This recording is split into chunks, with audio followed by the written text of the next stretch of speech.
يا ماما. الو. هلا يا ماما مصطفى. رحت احلق.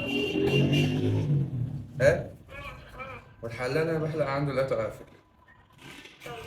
ففي حلاق كده رحت له تاني وحلقت يعني وخلاص.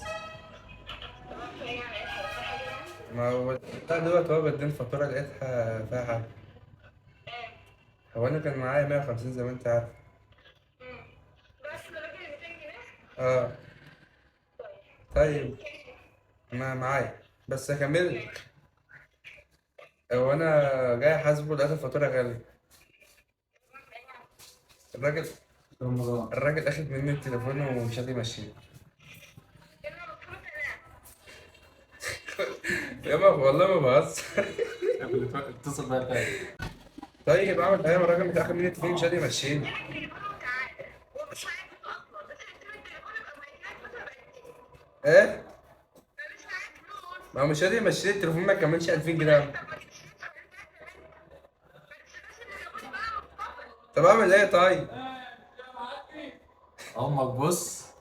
أمك الله ضايق. هتولع فين؟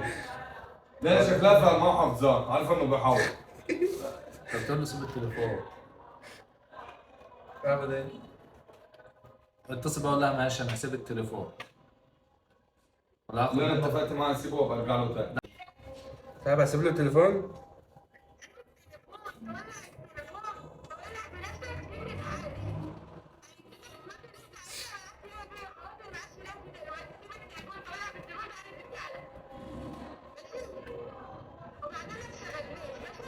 اشتغل كلام في حاجة من دي.